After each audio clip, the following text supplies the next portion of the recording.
Es que están ocupados reportando sobre la corruptela que gobierna a muchos oficiales de las Fuerzas Armadas que están con el señor Nicolás Maduro. ¿Será por eso, tal vez?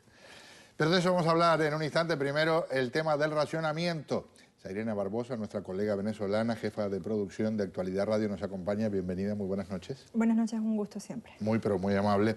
Sergio Comas, abogado, analista de sobre todo la situación en Cuba y en este caso quien nos va a orientar en términos de cómo puede ser la transferencia de información que lleve a situaciones similares en Venezuela. Bienvenido. Buenas noches, Pedro.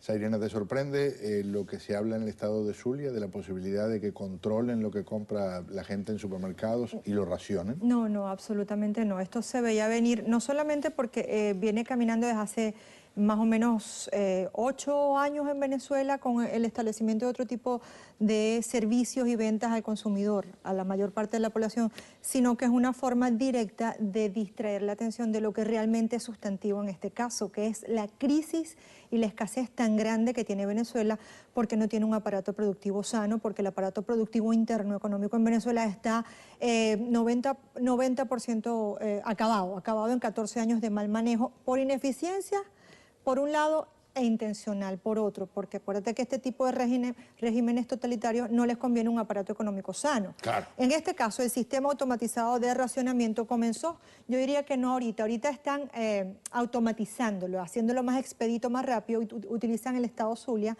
como un mercado piloto, porque el estado Zulia siempre ha sido un mercado en donde se prueban, es un testing para todo lo que es este tipo de ensayos económicos. Pero comenzó hace muchos años con el establecimiento de los sistemas de venta, los automercados Mercal y los Bicentenarios. ¿Por qué? Porque establecían un control de precios. Los empresarios y los productores no podían cubrir su trabajo porque iban a estar trabajando a pérdida. Entonces dejaban de producir los alimentos de la cesta básica. Y el gobierno, que era el dueño del dinero y del poder de decisión, entonces subsidiaba a algunas empresas de familiares de ellos, probablemente primos, tíos, etcétera, y ellos importaban pollo y solamente lo conseguías en los mercados. No te dicen cuánto, pero te dicen dónde lo vas a comprar. Claro. En esta ocasión, el sistema automatizado de racionamiento te dice cuánto, cómo y dónde lo vas a comprar. Es más, te dicen qué vas a hacer con tu dinero. El problema no es solamente esto, el problema es que los venezolanos, a partir del lunes, por lo menos en el estado Zulia, en Maracaibo y en San Francisco, que es donde se va a aplicar, se van a levantar pensando cuánto me voy a ganar y es que dónde me permiten comprar lo que yo necesito a ver si me alcanza. En eso van a pasar el día. Horror de horrores, más de lo que el caballero que conocimos al principio del programa dice de su libreta de racionamiento. Bueno, mira, aquí en la lechería, te cojo una bolsa de yogur por menores de 7 años. Para menores de 7 años. Si no, tomas yogur. Y mayores de 60, ¿no? Y mayores de 60 cogen Cerelac. Es una bolsa de polvo de chocolate ese, malo como...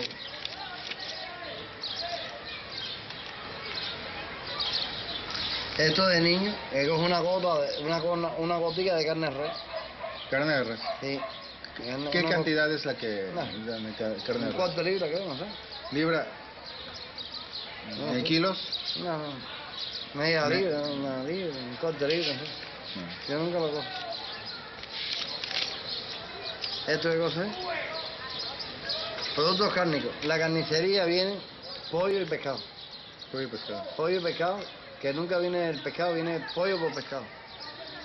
Pollo por pescado y los huevos. Vienen 10 huevos por persona, todos los meses. Y media libra de pollo por persona.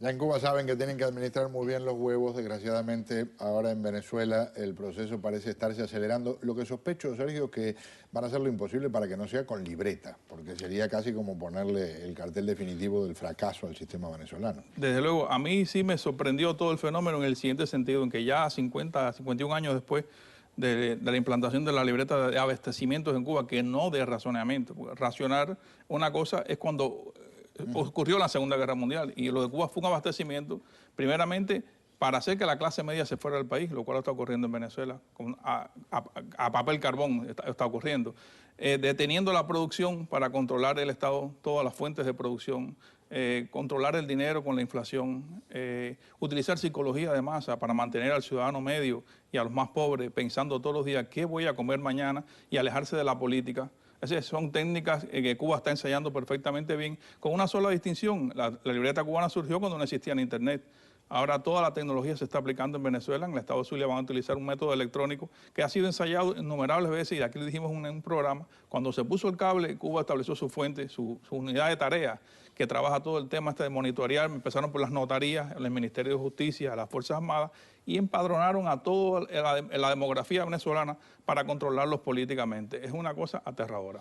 Y realmente, en términos prácticos, cuando uno ve al papá de la criatura, a la hora tiranosaurio en estado de más o menos, digamos, suspensión animada en Cuba, da miedo, pero es parte de la realidad. Aquí está, por ejemplo, lo que decía mucho tiempo atrás. Lo que tenía que llegar.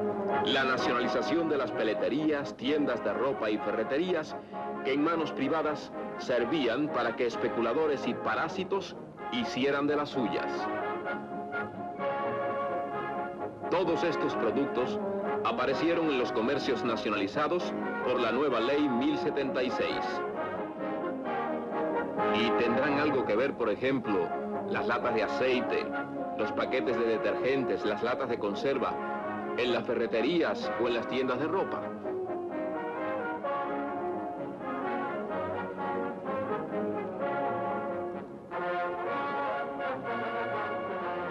Ahora la distribución podrá ser organizada equitativamente. El pueblo ha demostrado su conciencia revolucionaria al apoyar el plan de emergencia y pedir la restricción del per cápita de azúcar. Habana y Pinar del Río, mensual per cápita 4 libras.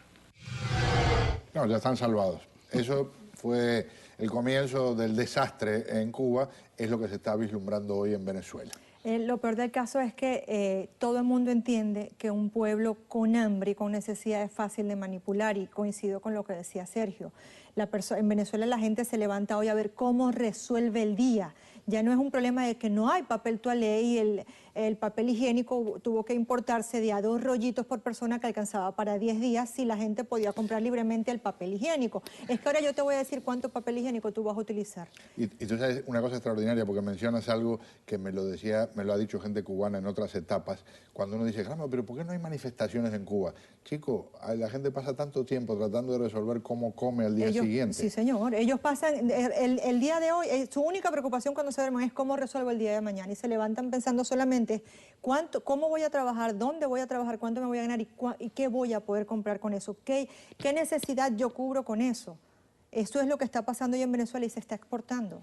Esta franquicia viene de Cuba, llegó a Venezuela y está siendo enraizada en Bolivia, está siendo enraizada en Ecuador, está siendo enraizada en Nicaragua, por ejemplo, también. Sin duda. Es lo más peligroso. Nosotros estábamos haciendo un ejercicio de comparación antes de empezar el programa, y es increíble cómo en otra etapa, en otro nivel de producción y tecnología, que es lo que se está aplicando, ocurren los mismos fenómenos. Casualmente la radio local hoy estaba diciendo que un ingeniero venezolano de 20 y tantos años había diseñado una aplicación Android que se llama Abastéceme, para que la población entre en red y pueda reportar a los demás y ayudarlos solidariamente a decirle en qué puntos, y se pondrá en un mapa de la aplicación del teléfono. Hay papel sanitario, hay aceite, ya empezó el juego.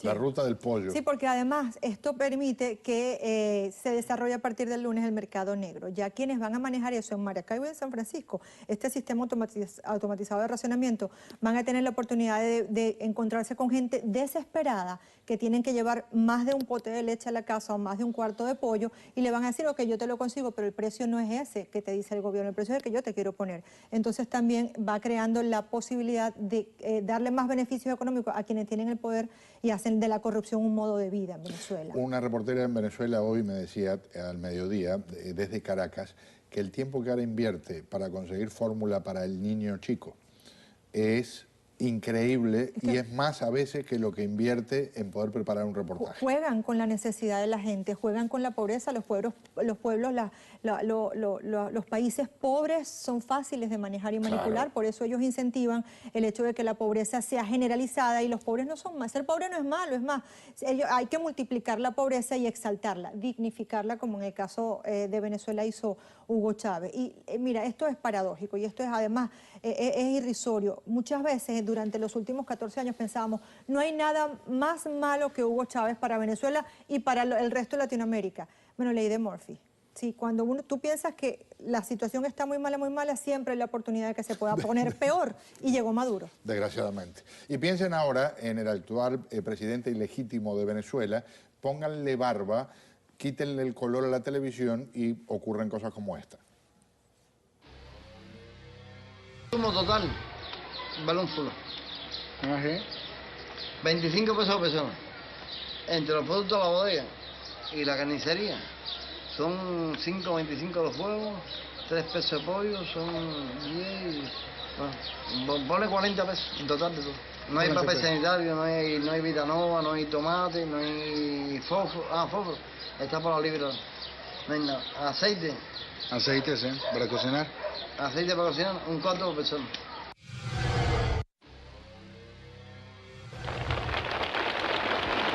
Concretamente deseamos referirnos a las circunstancias de protesta, sí, protesta, circunstancia de cierto descontento, cierta confusión y cierto malestar relacionados con el problema de los abastecimientos.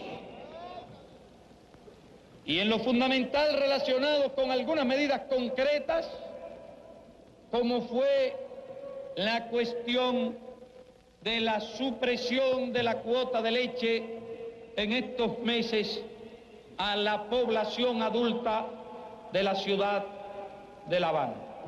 Además, concomitantemente han circulado determinado número de bolas en las últimas semanas por la capital de la República. Concomitantemente, decía, se regaron bolas de que se iba a racionar el huevo y se formaron colas delante de los establecimientos donde se venden esos artículos para comprar determinadas cantidades, algunas de ellas excesivas. Se regaron rumores de que también el pan iba a ser racionado. ¿Cómo se repite la historia, verdad? Un poquito más de medio siglo después, 51 años después para ser exactos, decía que no, que era una bola eso del tema de la escasez del huevo. Pregúntenle a los cubanos cómo le ha ido con los huevos. Eso ha sido trágico. Ojalá que no tengan que recorrer el camino completo los venezolanos. Un gusto tenerte aquí, Serena. Siempre es un gusto gracias. estar contigo. Muy, pero muy amable. Buenas Sergio, noches, gracias Pedro. por estar Gracias. acá. Muchas gracias. Al regresar, mano a mano con la diputada opositora María Corina Machado.